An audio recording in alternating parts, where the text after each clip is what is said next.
Hi, boys and girls. Today I'll be reading the Caldecott Medal winning book written by Chris Van Allsburg, Jumanji.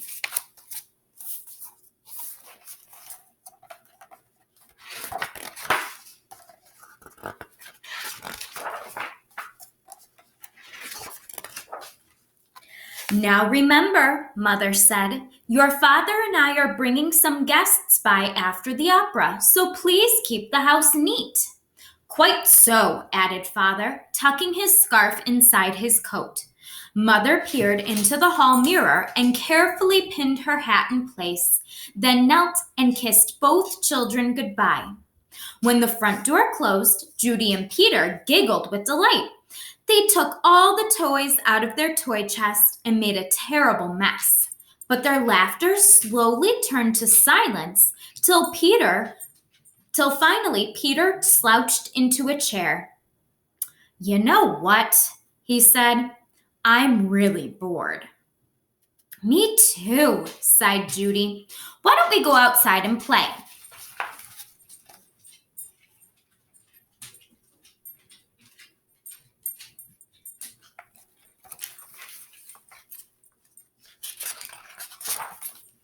Peter agreed, so they set off across the street to the park. It was cold for November. The children could see their breath like steam. They rolled in the leaves, and when Judy tried to stuff some leaves down Peter's sweater, he jumped up and ran behind a tree.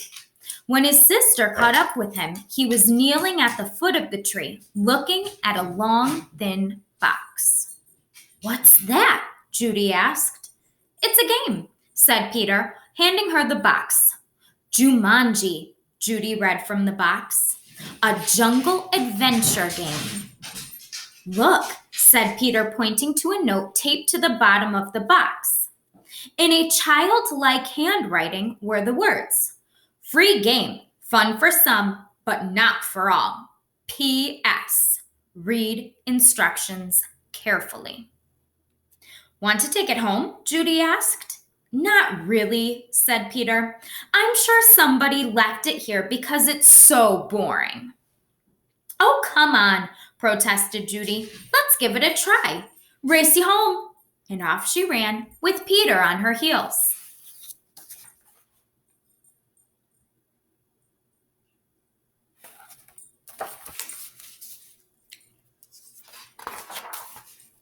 At home, the children spread the game out on a card table.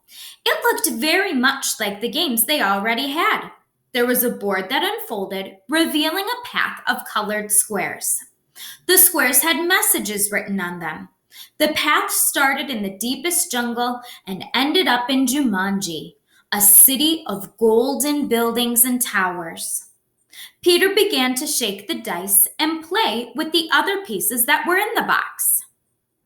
Put those down and listen, said Judy. I'm going to read the instructions. Jumanji, a young people's jungle adventure, especially designed for the bored and restless. A. Player selects piece and places it in the deepest jungle. B. Player rolls dice and moves piece along path through the dangers of the jungle. C. First player to reach Jumanji and yell the city's name aloud is the winner. Is that all? Asked Peter, sounding disappointed. No, said Judy. There's one more thing, and it's in capital letters. D. Very important. Once a game of Jumanji is started, it will not be over until one player reaches the Golden City.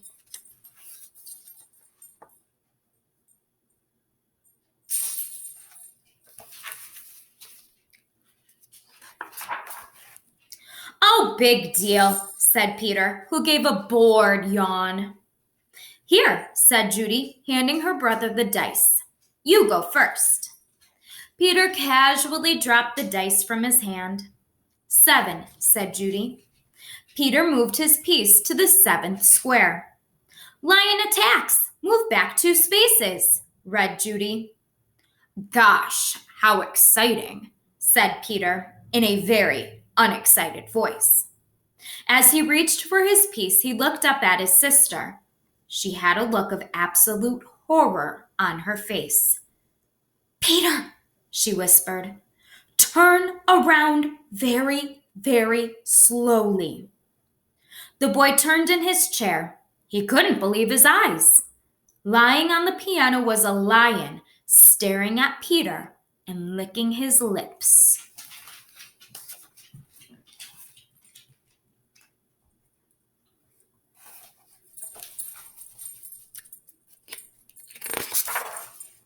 The lion roared so loud it knocked Peter right off his chair. The big cat jumped to the floor. Peter was up on his feet, running through the house with the lion a whisker's length behind. He ran upstairs and dove under a bed. The lion tried to squeeze under but got his head stuck. Peter scrambled out, ran from the bedroom, and slammed the door behind him. He stood in the hall with Judy, gasping for breath. "I don't think," said Peter in between gasps of air, "that I want to play this game anymore." "But we have to," said Judy as she helped Peter back downstairs. "I'm sure that's what the directions mean. That lion won't go away until one of us wins the game."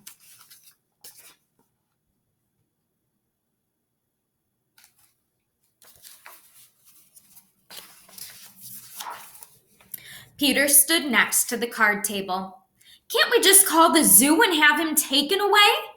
From upstairs came the sounds of growling and clawing at the bedroom door. "Or maybe we could wait till Father comes home." "No one would come from the zoo because they wouldn't believe us," said Judy. "And you know how upset Mother would be if there was a lion in the bedroom. We started this game and now we have to finish it." Peter looked down at the game board. What if Judy ruled a 7? Then there'd be 2 lions. For an instant, Peter thought he was going to cry. Then he sat firmly in his chair and said, "Let's play." Judy picked up the dice, rolled an 8, and moved her piece. "Monkeys steal food, miss 1 turn," she read.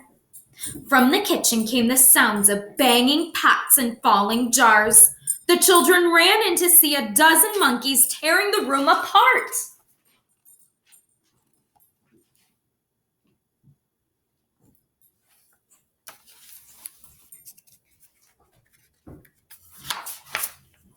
"Oh boy," said Peter, "this would upset Mother even more than the lion." "Quick," said Judy, "back to the game." Peter took his turn. Thank heavens, he landed on a blank space. He rolled again. "Monsoon season begins. Lose 1 turn." Little raindrops began to fall in the living room. Then a roll of thunder shook the walls and scared the monkeys out of the kitchen. The rain began to fall in buckets as Judy took the dice.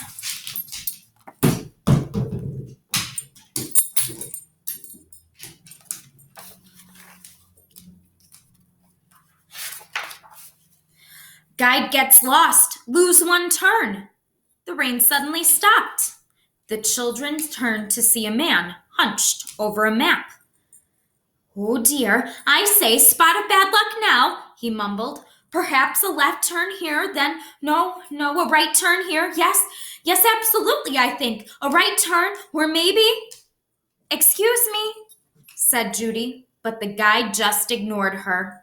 "Around here, then over, no, over here, around this, then good, yes, but then, Judy shrugged her shoulders and handed the dice to Peter.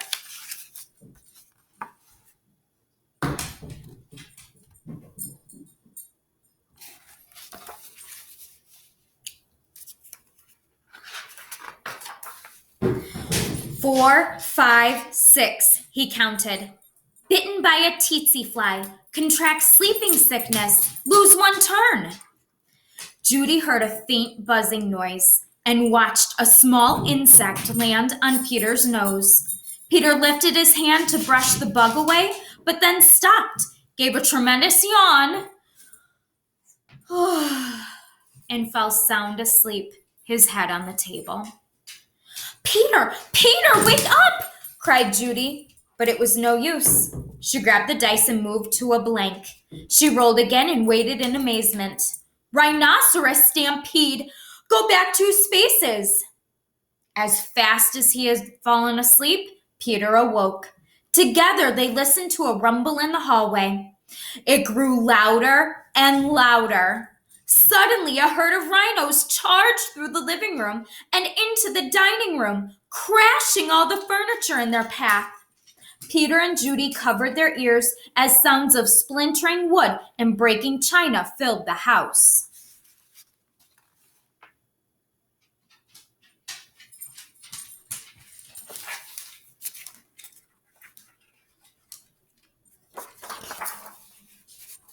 Peter gave the dice a quick tumble.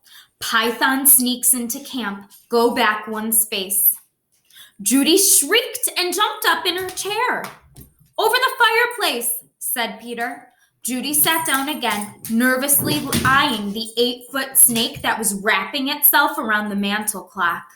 The guide looked up from his map, took one look at the snake, and moved to the far corner of the room, joining the monkeys on the couch.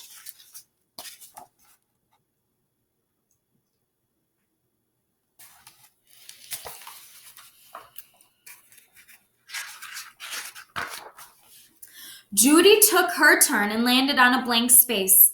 Her brother took the dice and rolled a 3. Oh no, he moaned. Volcano erupts. Go back 3 spaces. The room became warm and started to shake a little. Molten lava poured from the fireplace opening. It hit the water on the floor, and the room filled with steam. Judy rolled the dice and moved ahead. Discover shortcut, roll again. Oh dear, she cried. Judy saw the snake unwrapping itself from the clock. If you roll a 12, you can get out of the jungle, said Peter. Please, please, Judy begged as she shook the dice. The snake was wriggling his way to the floor. She dropped the dice from her hand. 1 6, then another. Judy grabbed her piece and slammed it to the board. Jumanji! She yelled as loud as she could.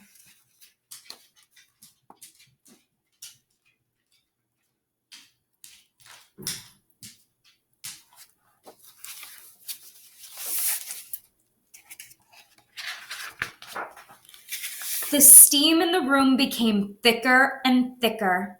Judy could not even see Peter across the table. Then, as if all of the doors and windows had been opened, a cool breeze cleared the steam from the room. Everything was just as it had been before the game. No monkeys, no guide, no water, no broken furniture, no snake, no lion roaring upstairs, no rhinos. Without saying a word to each other, Peter and Judy threw the game into its box. They bolted out the door, ran across the street to the park, and dropped the game under a tree. Back home, they quickly put all their toys away. Both children were too excited to sit quietly, so Peter took out a picture puzzle. As they fit the pieces together, their excitement slowly turned to relief and then exhaustion. With the puzzle halfway done, Peter and Judy fell sound asleep on the sofa.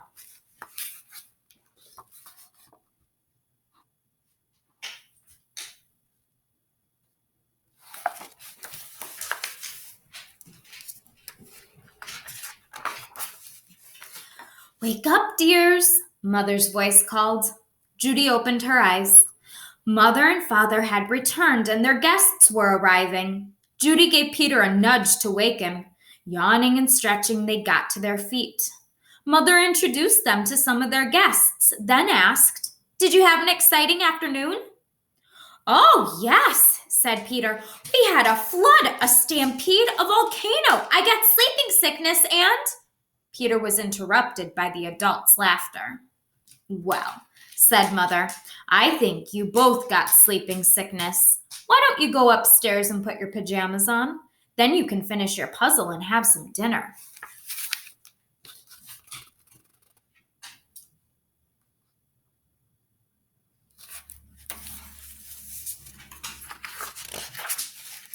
When Peter and Judy came back downstairs, they found that Father had moved the puzzle to the den. While the children were working on it, one of the guests, Mrs. Budwig, brought them a tray of food. "Such a hard puzzle," she said to the children. "Daniel and Walter are always starting puzzles and never finishing them." Daniel and Walter were Mrs. Budwig's sons.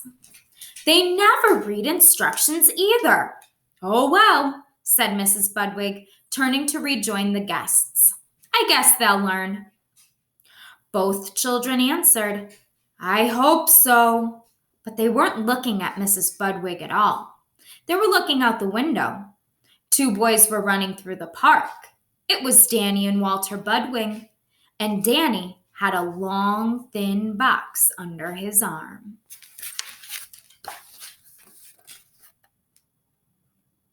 Oh boy.